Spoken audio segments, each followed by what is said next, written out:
Night practice, very excited about tonight.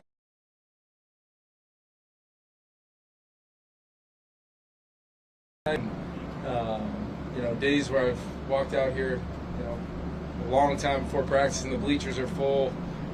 Fans have been incredible before, after, during practice. So excited to fill the stadium up tonight and have a night practice. It's always a different kind of energy in the house. It is, just another padded training camp of practice. We don't really classify it as a scrimmage or things like that. We're just kind of continuing on with our work day. But this is a big week leading into the first preseason game. Reminded the team today just how many days we have worked over the last good stretch here, and when you really look at the schedule now that the games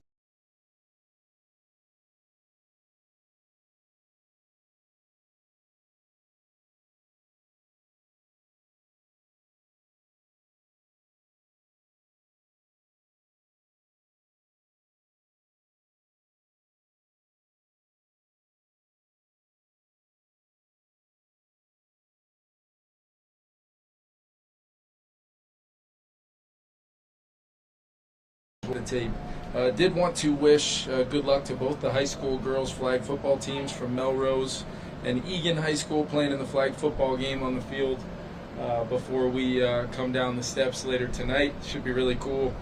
Big emphasis on growing the game for our organization, and as a father of two daughters, I love the fact that we're putting a major emphasis on it because it's very important, and I think it's going to be really, really cool to watch that continue to grow and be a real opportunity for young ladies to take the field and play this great game. So excited about that. They'll form a little tunnel for our players as we come down the stairs as we enter the stadium over there. Did want to give you guys some updates. I know we wanted to give you the day off yesterday. I didn't see anybody, fighting us as far as that was concerned. We did have a very thorough, detailed walkthrough. And as far as some injury updates, Hawkinson, Ryan Kelly, and Josh Metellus, they're all kind of dealing with some day-to-day normal training camp kind of bumps and bruises. No issues whatsoever there, but you're not going to see any of those three guys tonight. You'll also, Jonathan Allen and Harrison Smith planned off days that have been on the calendar for them, and that was indeed what Hargrave and Darisaw had Saturday, if there was any worry. But both those two players will come back tonight, and then Jay Ward will come back tonight, begin practicing, and work back into a full workload as we work through the week on the way into what will be an exciting day, opening up U.S. Bank Stadium on Saturday.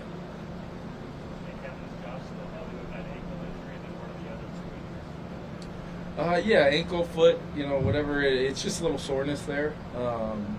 He's been able to really practice with almost no limitations. He just had a little soreness, post the work, and is able to kind of work through it. But there's really, this time of year, with the type of workload he's already been able to put in early on here, we feel good about getting him a couple days here to let it settle down, and then hopefully we can just put it behind us.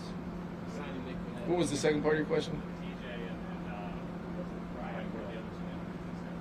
Oh yeah, TJ's kind of. It was. I know I saw some really in-depth medical analysis in the moment the other day, but yeah, it's just a hip, leg, back, whatever you want to classify it at. Once again, I'm not a doctor. I wouldn't even be able to pronounce whatever Tyler told me. And then Ryan Kelly, it's just an elbow thing, just kind of got a little stretched out the wrong way, and he'll be fine. No, and it was not at all. We expect TJ to participate here this week, and we'll determine his status for the game based upon our individual plan for all 91 guys on the roster. But really, since this is kind of more of a, as the games approach, not having Gavin originally the plan was we'd hopefully have Gavin as part of that rotation. But we've got a pretty clean-cut plan on playing time that we could very quickly be testing our depth at the position even at 91 players. So we wanted to bring in another player that can, good combination of a guy with experience, physicality, can block, has performed in the past game as well in his career, had a nice workout yesterday, so we'll get Nick into the mix here. What's the plan for JJ on Saturday? Yeah, we've got that plan in place. I have not talked to him about it. We're so day to day right now, so I'll update him on that plan first, and then let you guys know. But yeah, I do plan on playing JJ Saturday, which I think we've kind of talked about before. Is that a possibility that he would play in the second or third game, or would it probably be just one game and he won't play again? Yeah, I think you'd love to play him, as much as possible. But I think with those 2 days of joint practice, the guys that, the type of repetition that the other guys on the offense will get from a physicality and workload standpoint, we'll more than likely use those 2 days as our real days, obviously subject to change based upon how those practices go, how we feel coming out of those. If we need to get a little more work, we will. And then we'll assess that final preseason game when it comes. Kevin, when you put JJ in there for however long you do it, does that affect when the rest of the offensive line you want him to work with that starting to help you not further? Yeah, I think it'll be a combination of, health of the group. It'll be a combination of, the individualized, plan for guys. We feel really good about kind of what we've talked about early on here. We'll articulate that to the players, but yeah, you want to have, I think it could look different. I don't think it's going to be one broad brush of like the Vikings did this for the preseason game, and that's not a unique thing when you've got a young quarterback you're trying to get some work and veterans at other positions or at other sides of the ball. So once again, individualized program. I wouldn't really read too much into any particular aspect of our decision making on that, but we do want to go out and we get a U.S. Bank Stadium home game. We get our fans. We get an opportunity to open the building up the right way. We want to go compete, and it's a playoff team that I know D'Amico's going to have his guys ready to really play hard and evaluate his whole roster, which we'll be doing as well.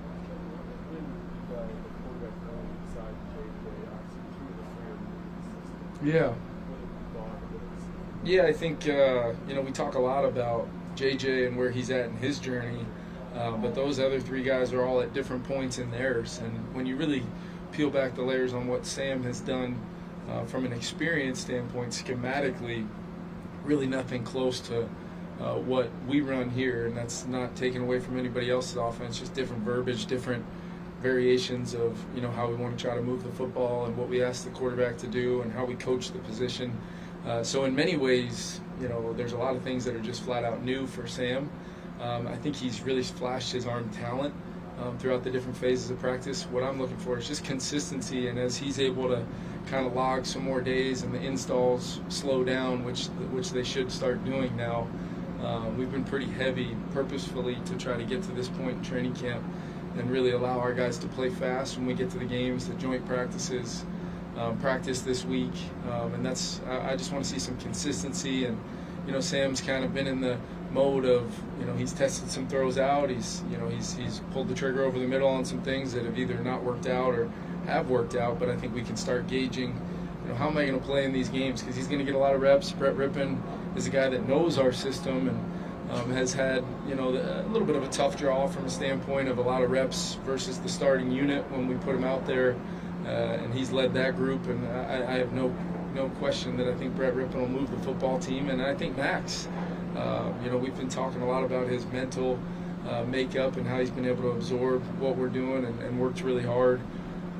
The physical aspect of him throwing the football, he had a great rep on a third down kind of compete period the other day where the pocket was collapsing, and he sped up and was able to find a completion before they got home to get the sack for a huge first down. So if that can translate to the games, he'll move the team as well. And my expectation is all three of those guys get a ton of repetition over the next 3 games, and we want to mix and match and see how that works out and let those guys compete.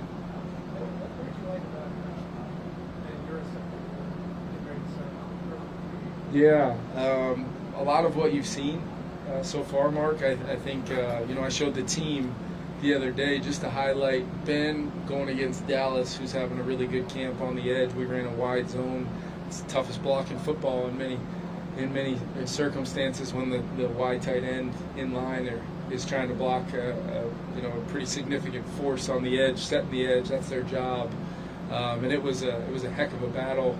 And it just kind of showed, Ben threw his hands, he threw his hat in the right location, footwork, technique, fundamentals, matched with play style. and it was a true pro NFL rep by both those guys. It didn't end in pushing and shoving. It was really physical. It didn't end in, a lot of chirping. It was just two guys doing their job and looking like professionals, moving on to the next play. But I think you've probably seen him make, whether sometimes in just the one-on-one settings or the combo periods, catching the football, especially in the red zone, you felt his length on some plays in the back of the end zone, going up and getting it kind of off the top of the rim type of feel. So when you're talking about a guy that blocks the way he does and then has had his moments in the past game, and look, whether you go back and watch him at Stanford, where maybe he had a little bit more of a role in the pass game, well, he ends up at Georgia, and last time I checked, they've had some pretty darn good tight ends. They got probably another one coming out that's going to be a first-round pick more than likely one of these days, and he was on the field contributing. And that's what really caught our eye. We really have kind of always looked at it like between drafting Gavin and getting Ben to come here, we really felt like we had two draft picks. That's probably not what Ben wants to hear with the difference in signing bonuses and things like that, but that's not going to keep him from having a very clear-cut path to make our team, and can't wait. He's one of the guys I'm really looking forward to hitting the grass in these preseason games.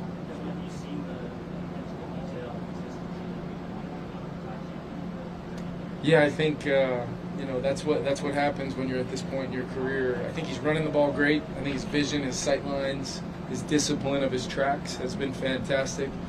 He's shown up in multiple ways in the past game. I think he's had one bust where he missed a strong safety pressure when I was going fast one time, and that was, as I told Ty, that's your one right there. So we're not, at this point there's grace, and there's kind of not making the same mistake twice, and then there's Ty, really emphasizing that to himself, and it might come after he rips off a 25-yard run, and I'm so excited I just go no huddle because of it. It doesn't mean the defense is just going to stand there. We got to be ready to handle our responsibilities, and Ty is more than capable, playing a huge role in the kicking game. And I think he's, between that him and Zay right now, Zay Scott, that's I'm sure there's a lot of teams around the league that would love to have kind of that 3-4 is showing up on a daily basis. Guys making a lot of plays. Where do I think he is?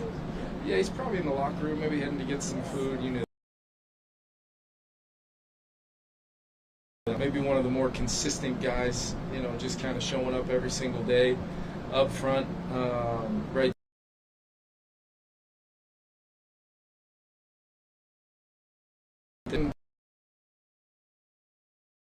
That's probably been. He's not comfortable yet. You get a lot of like the natural reactions of a player, and he's, that's been a good movie to watch from a standpoint of like, holy cow, like Jonathan Allen's got him in a pretty vulnerable spot, and just watching the way he not only plays out that down, but then applies it moving forward has been really exciting. So, yeah, I mean, being able to like wage the battle throughout the rest of that down, where maybe, many guys it would be a pretty quick loss based upon the look. He's able to salvage a really competitive rep, and then mentally the next time anticipate it and kind of be prepared for it, and you see immediate, sometimes in practice, immediate growth.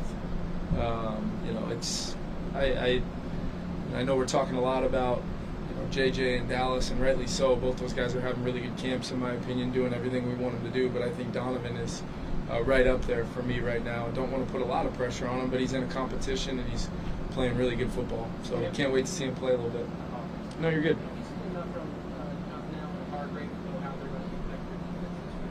Yes. What do you think he wants to take? A lot of them from the. A lot of them showing up in a hurry on my big screen. I might ask him to hang a smaller when they side. I think Hargraves as any defensive player all camp, and that's saying something because Bernard their side, but the way Hargrave has really attacked this and his fit early on here and what we're doing, both what we're doing to allow him to play the way we need to allow him to play, but also his fit in Flo's kind of mastery of what he wants to do from a movement, stunt, pressure standpoint. Then Jonathan's been as advertised, power, unique repertoire of kind of different speed to power, quickness moves, that when he gets the one-on-one, it's just a hard down. You know, we can only send the center one way. I told Ryan Kelly the other day, you know, if we could have two of you in there at the same time, that would be a win for us, but I think we'd get caught because you send the center one way, the other guard's going to be in a one-on-one, and you know, every rep they get against those guys is preparing them for the top flight interior players in this league, in my opinion, and those guys have been phenomenal. So I know I was joking around, but the answer is yes, and we felt it, and you know, it's been well documented about the defense's strong start to camp, and that coincided with, you know, Javon and Jonathan tying their shoes to go out to the first practice. On the scuffles on Saturday, Yeah. what was your thought when Jones takes that second big hit, and Yeah. the first guy to go after Yeah. Shady is JJ? Yeah. What's your thought? Yeah, I mean, you know, we probably really have a real scuffle if JJ goes in there and takes one on the chops. You know, we probably have something to really worry about. But at the same time, he went out there just like a lot of our team did. It was, you know, listen, the guys are going to react. I'd be lying to you if I didn't say part of me enjoyed seeing our team, you know, push to that level. And as I talk to him every day about pushing to that line and figuring out a way to understand we're iron sharpening iron, and we're not going to do that kind of being tentative or being worried about pushing to that line. Now, practicing a certain kind of way, didn't necessarily think the second one, look, if you want to let a guy fly through the, you know, it's a 5 technique, fly through the B gap untouched, that's a me problem. That's not a, you know, baddie problem, which, you know, I told him after practice, you'd love to see him hold up or pull up a little bit and not make that kind of hit. The other one was a little bit more like you guys see every day in practice. These guys are punching at the ball every chance.